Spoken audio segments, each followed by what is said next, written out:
Hola, ¿qué tal? ¿Cómo están? Nos da mucho gusto saludarles. Soy el pastor Raimundo Aguilar de la Eclesía Cristiana El Remanente. En esta iglesia tenemos como propósito adorar a Dios, amar al prójimo y alcanzar al mundo. Y nos da mucho gusto que te puedas conectar para seguir los mensajes que transmitimos. Pedimos tus oraciones, Dios te bendiga, que tengas un muy buen día. Bien, me gustaría que mantuviéramos nuestras Biblias abiertas en este pasaje de Marcos capítulo 2. Estaba yo revisando mis predicaciones y recuerdo que hace 2 años prediqué de este pasaje, obviamente con otro énfasis, con otros pensamientos, y le agradezco al Señor la oportunidad de volver a predicar. Como veíamos en la clase, aunque leamos un mismo pasaje varias veces, lo maravilloso de Dios es que siempre tiene nuevas enseñanzas y cosas que aplicar a nuestras vidas. Por eso yo en la introducción pongo los siguientes pensamientos. La vida del Señor Jesús es sorprendente. Sus enseñanzas y por supuesto sus milagros están llenos de enseñanzas y sorpresas. En este día meditaremos en uno de los milagros más escandalosos o un milagro escandaloso y lleno de interrogantes de parte de los que vivieron en su día y seguramente de los que todavía vivimos ahora, y hay cosas que no captamos, no hemos entendido a profundidad lo que encontramos en este pasaje.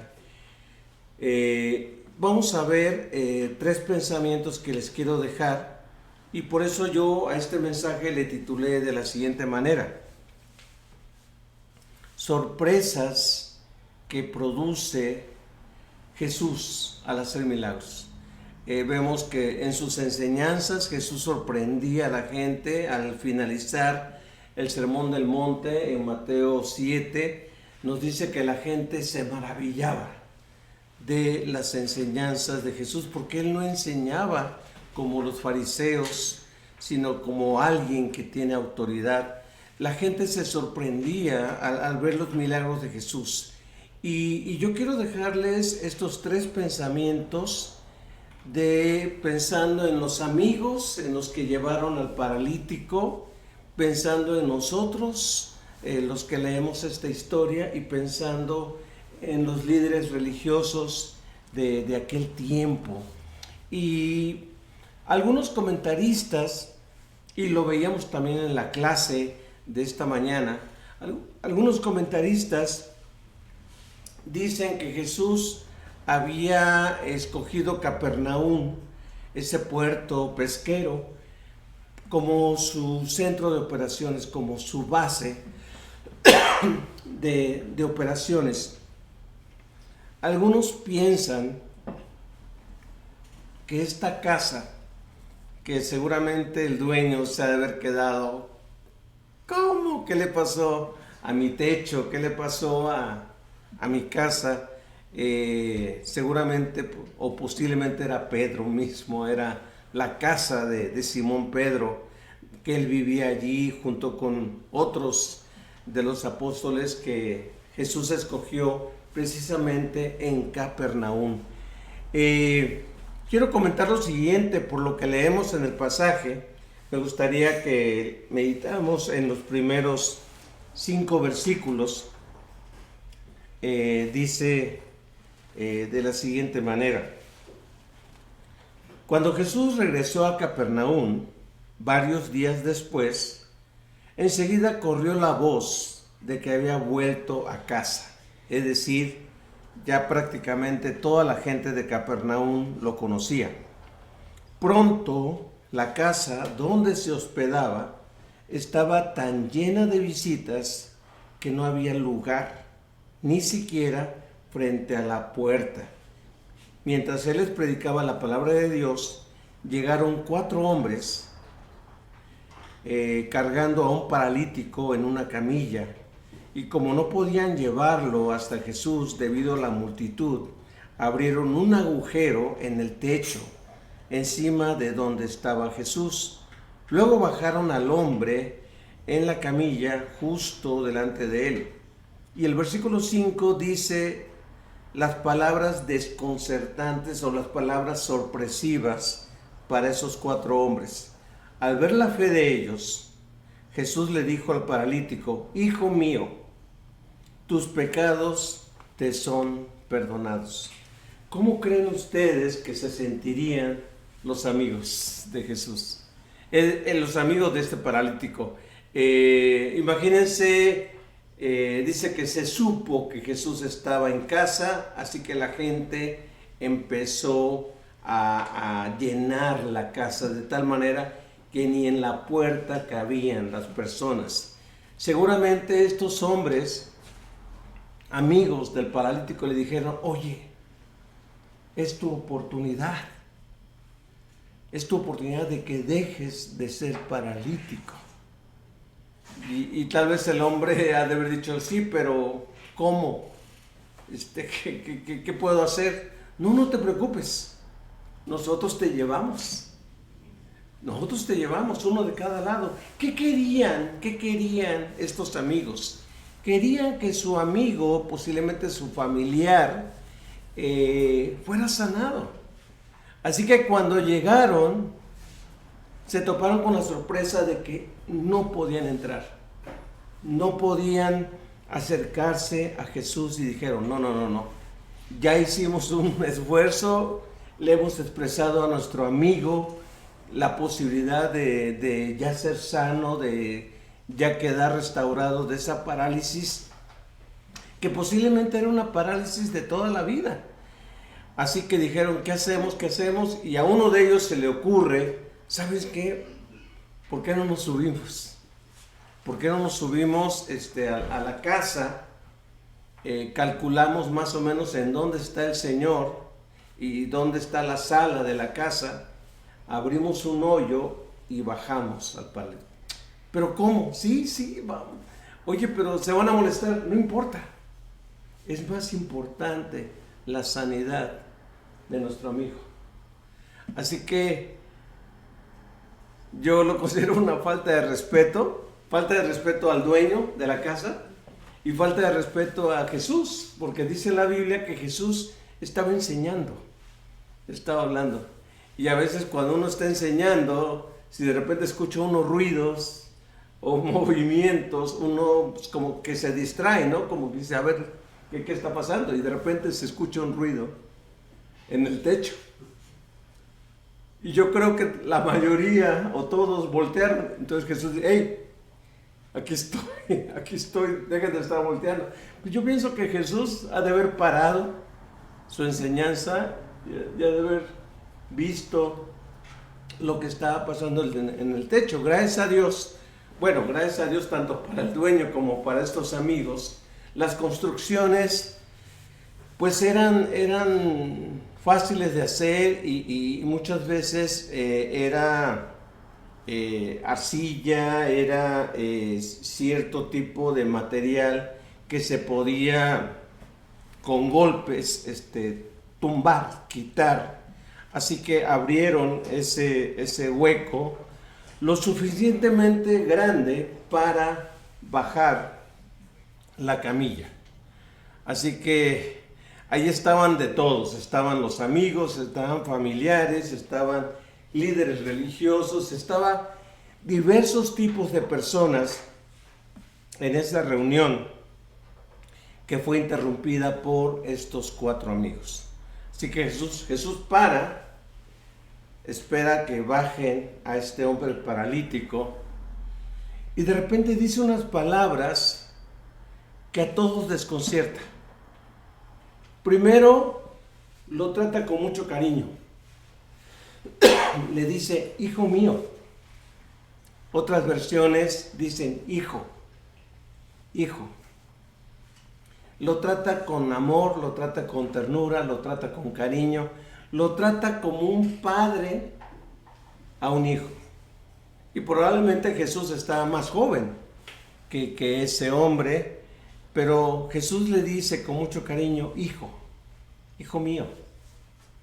Así que le da amor, pero luego dice unas palabras que todo mundo se queda. No venimos por eso.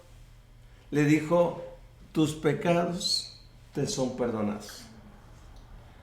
¿Cuál es la sorpresa para estos amigos que se quedan tal vez frustrados o viendo? Seguramente no lo expresaron, pero seguramente dentro de ellos empezaron a pensar, ¿no trajimos a nuestro amigo para eso? Sí, qué bueno, es una buena noticia, sí, es un buen deseo que sus pecados sean perdonados. Pero lo que él más quiere es su sanidad, es ser sanado. Y aquí viene la primera sorpresa y la primera enseñanza que les quiero dejar. Para Jesús y para Dios es más importante, es una prioridad más que nuestro propio bienestar físico, es más importante nuestra relación con Dios, nuestro perdón, el que experimentemos perdón de pecados.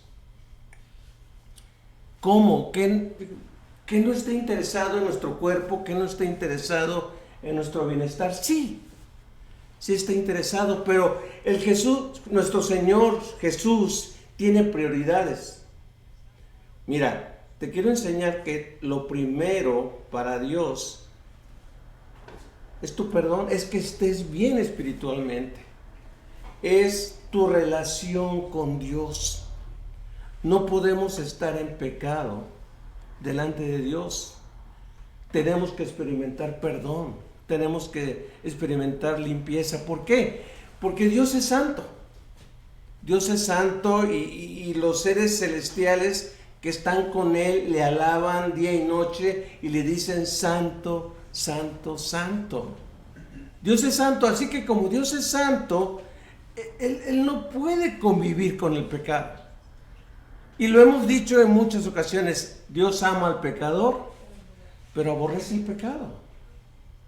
Dios ama tanto al pecador que dio su vida, que sacrificó su vida, que cargó en su cuerpo todos nuestros pecados. Ya lo decía Isaías en Isaías 53, Él llevó todos nuestros pecados, Él sufrió nuestras dolencias, dice, y por su llaga todos fuimos sanados. Así que sí es importante la sanidad, sí es importante orar por los enfermos, sí es importante ver que los enfermos experimenten alivio, experimenten sanidad, pero lo primero para Dios es estar bien con Él.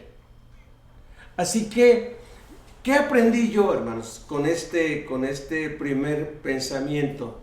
Aprendí yo que al orar por la gente, debo primeramente pedir porque tengan una buena relación con Dios, para que estén bien con Dios. Y sí, voy a orar por su salud, sí, voy a orar por el tratamiento que están llevando, sí, voy a orar por su bienestar, voy a orar para que tengan comida en su casa, voy a orar para que tengan trabajo, para que no falte la provisión, pero para Dios lo que nos enseña este pasaje y la sorpresa de los amigos es lo más importante, más que su salud, más que camine, es que esté bien con Él. Hay otro ejemplo en Juan 5, por ejemplo. En Juan 5 vemos que había un paralítico también en un estanque, en el estanque de Siloé. Y Jesús va, se aparece. Este paralítico, a diferencia de este nuevo, de Marcos 2, este paralítico buscaba salud, pero otros enfermos le ganaban. Dice que pensaban que un ángel venía de vez en vez, movía las aguas y uno podía descender, meterse, y el primero, fíjense qué frustrante, el primero que tocaba el agua, que se metía al estanque, ese era sanado. Y dice la Biblia que había multitud de de enfermos. Jesús llega, lo ve y le dice, ¿quieres ser sano? Pues es obvio, uno tiene una enfermedad, uno quiere ser sanado. Este hombre, en lugar de decir que sí, dice, Señor, no tengo quien me meta. Lo más fácil que hubiera dicho era, sí, sí quiero ser sano. Pero él dice, no tengo quien me meta, y cuando me esfuerzo y me esmero, otro me gana.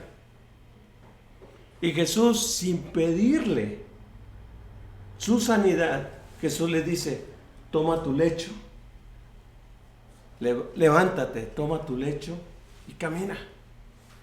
Y al instante este hombre experimentó sanidad. Pero Jesús más adelante le dice algo importante. Le dice, no peques más. No peques más. No sea que te venga algo peor. Wow. Entonces, ¿qué es lo que le está diciendo? Qué bueno que estás sano. Pero lo más importante es tu relación con Dios. ¿De qué sirve que una persona experimente un milagro, experimente bienestar, si no está bien con Dios? ¿De qué le sirve? ¿De qué le sirve a una persona experimentar salud si al rato va a andar mal y que muera sin Dios? Así que grabémonos esto. Por eso me parece muy acertado, muy bonito, que cuando vamos a un nursing home, cuando vamos a un hospital, cuando vamos a la casa para orar por un enfermo, incluyamos y pensemos siempre, lo más importante es su alma, lo más importante es su relación con Dios, lo más importante es asegurar que él está bien con Dios. Qué bueno que está siendo atendido, qué bueno que está tomando medicamentos, qué bueno que está en una clínica, en un nursing, en un hospital, qué bueno que lo están cuidando. Pero lo más importante, ¿y saben por qué? Porque en cualquier momento nos van a llamar a cuentas. Y en cualquier momento vamos a estar frente a Dios. Y para Dios, prioridad es una relación sana, una relación correcta con el Padre. Posteriormente vemos que la necesidad fue suplida. Este hombre fue sanado. Pero este hombre primero experimentó el perdón de sus pecados y experimentó el tener una relación saludable con Dios. Así que veamos esta prioridad. Tal vez tú estés pasando por alguna enfermedad, tal vez tú estés pasando por alguna situación o algún familiar esté pasando alguna situación de salud. Queremos estar sanos, queremos estar bien para hacer las cosas que nos gustan hacer, pero sin tanto impedimento, sin tanta limitación. Pero lo más importante es que estemos bien con Dios, que estemos bien en nuestra relación con Dios y que pensemos, para Dios es más importante tu relación con Él, y después sigue tu bienestar, sigue tu salud, sigue tu trabajo, tu provisión, todo. No hay nada como estar bien con Dios, nuestro Creador, nuestro Hacedor. Por eso cuando los primeros hombres, nuestros padres, pecaron, lo primero que hizo Dios es buscarlos y restablecer su relación con ellos. Y para ello tuvo que cubrir su pecado, experimentar los primeros sacrificios para que pudiéramos para que pudieran seguir con una relación con Él. Así que eso lo experimentó Isaías. Isaías, cuando vio a Dios, dijo: muerto soy, porque soy hombre de labios inmundos, que vive entre un pueblo de labios inmundos.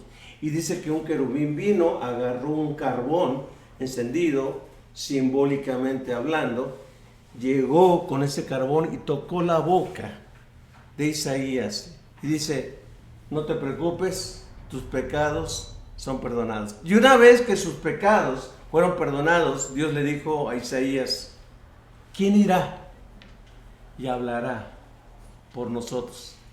Isaías dijo, heme aquí, envíame a mí.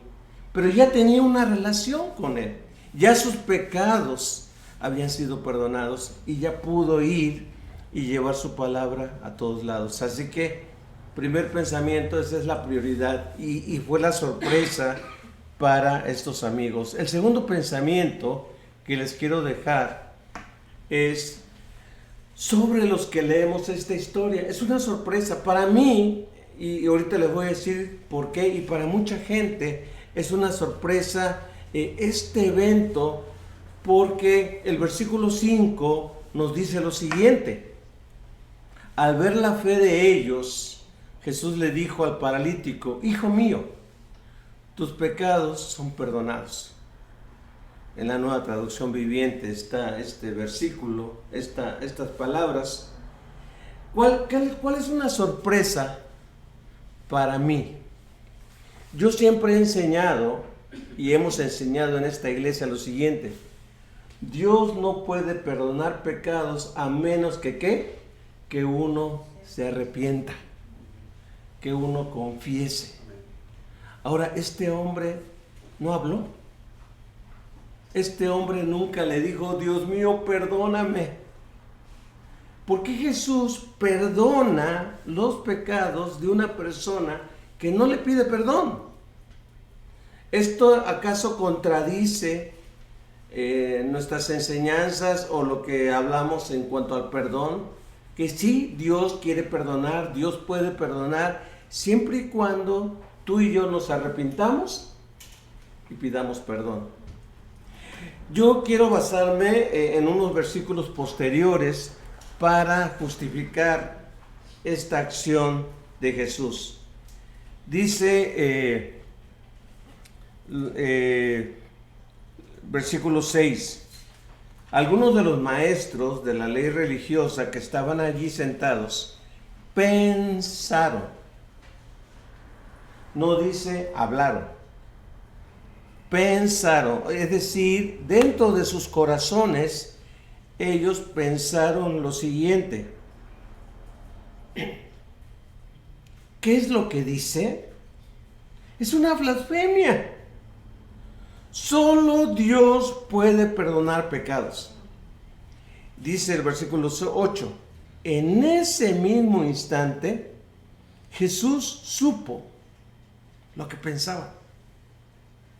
Wow, esto nos habla de que Jesús es Dios. Así que les preguntó, ¿por qué cuestionan eso en sus corazones, en su corazón? ¿Qué es más fácil? Y aquí lo que yo quiero mencionar es lo siguiente: Jesús no necesita que emitamos palabras para conocer lo que hay en nuestro corazón. Obviamente, como dice Romanos, con la boca se confiesa, se cree para justicia, con el corazón se cree para justicia, pero con la boca se confiesa para salvación. Yo creo que este hombre estaba tan afectado, tan dañado, tan afectado, que aún sin abrir su boca, en su corazón había un deseo de, perdóname Dios, ten misericordia de mí, perdóname. ¿Y qué enseñanza yo recibo de aquí? Que hay veces que pasan cosas en segundos. Hablemos de un choque, hablemos de un accidente, de una persona que se le está escapando la vida, y en segundos se pone a cuentas con Dios. Pero yo he estado presente con personas que no pueden hablar. No pueden hablar. A veces le hemos dicho, y ustedes lo han vivido. Si entiendes lo que te estoy diciendo, apriétame la mano. Y la persona nos aprieta la mano. No puede hablar, pero en su corazón está entendiendo. Y le decimos, haz esta oración conmigo. Y la persona nos está viendo, o tal vez no nos está viendo, pero le decimos, pídele a Dios esto.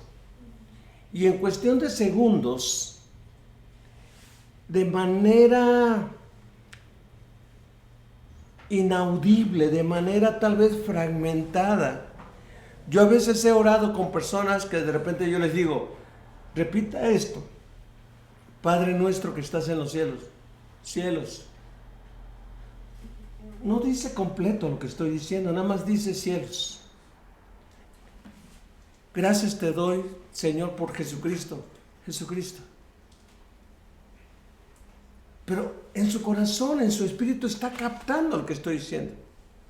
Y de repente a la persona le digo, Señor, perdona mis pecados. Reconozco que Jesucristo murió en la cruz por mis pecados.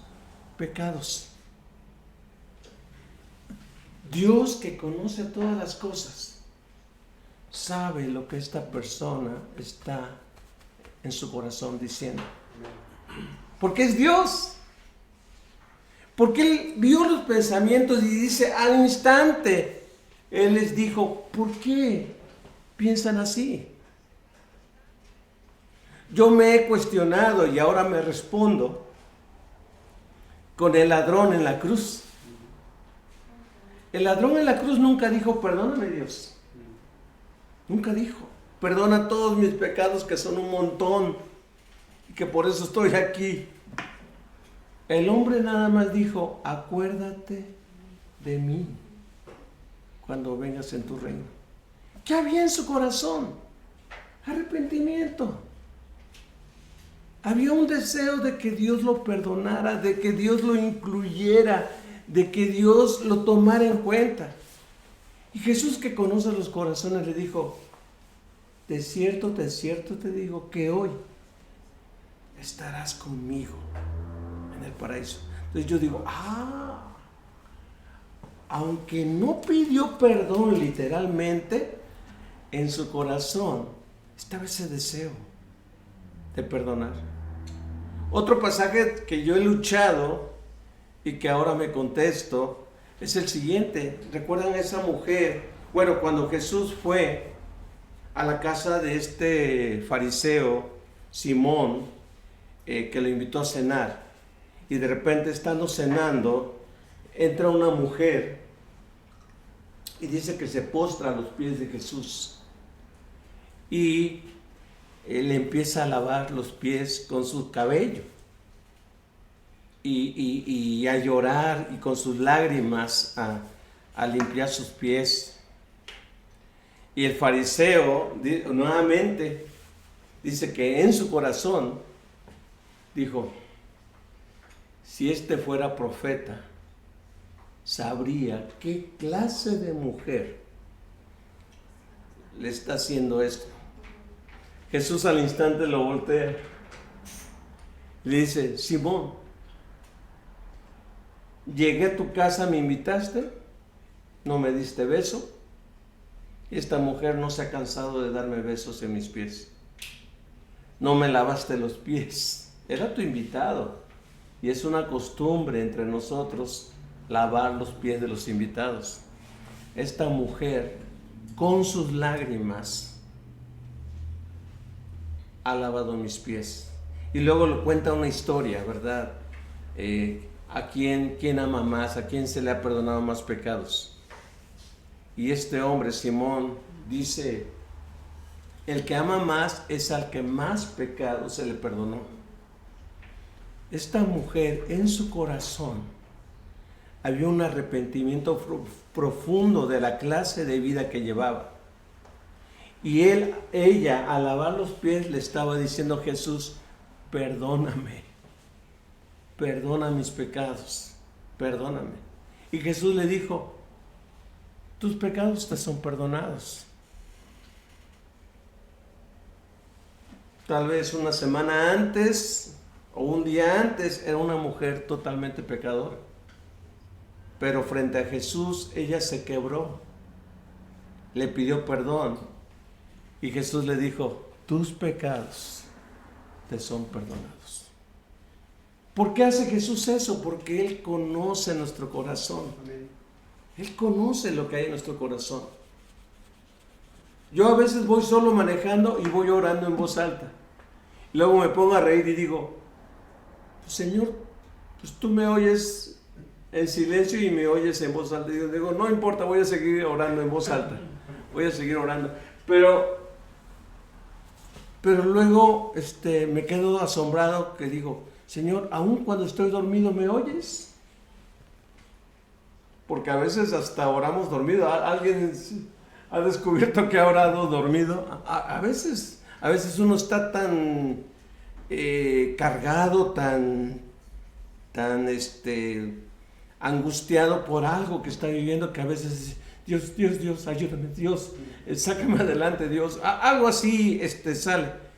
Dios nos oye, porque Dios conoce lo que hay en nuestros corazones. Y la sorpresa para mí que leo esta historia es la siguiente: Dios, antes de que la palabra salga de nuestra boca, Él ya la conoce.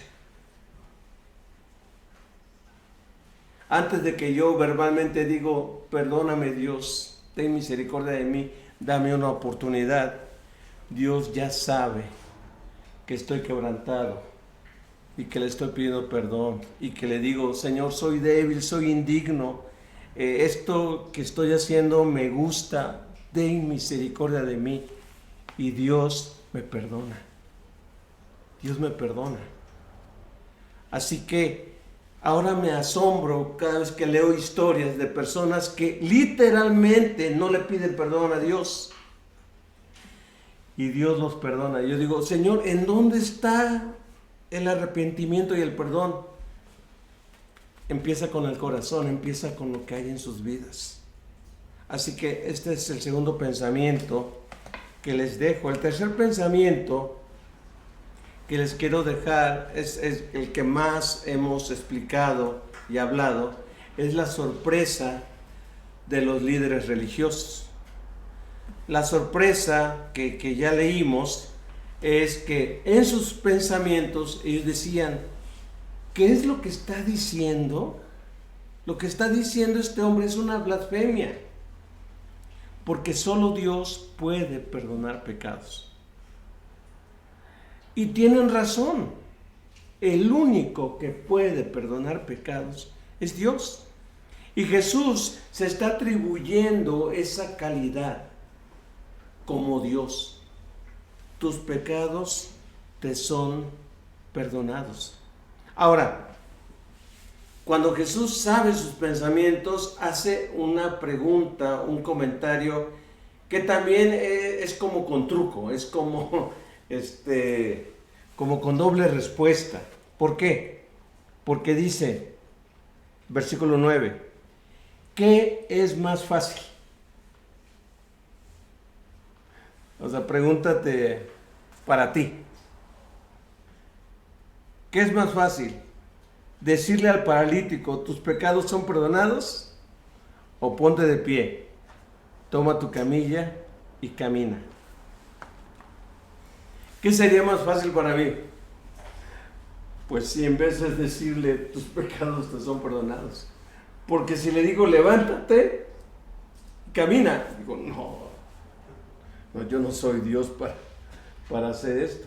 Digo: pero tampoco eres Dios para decirle: tus pecados te son perdonados. Pero aquí Jesús, con truco, y perdón por la expresión, Él dice: ¿qué es más fácil?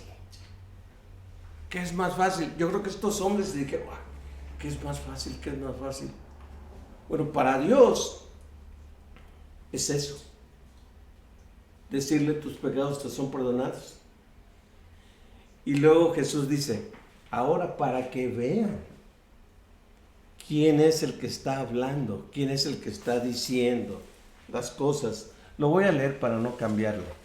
Dice: entonces, Así que les demostraré que el Hijo del Hombre tiene autoridad en la tierra para perdonar pecados.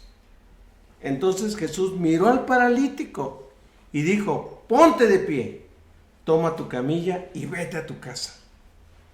Y el hombre se levantó de un salto, tomó su camilla y salió caminando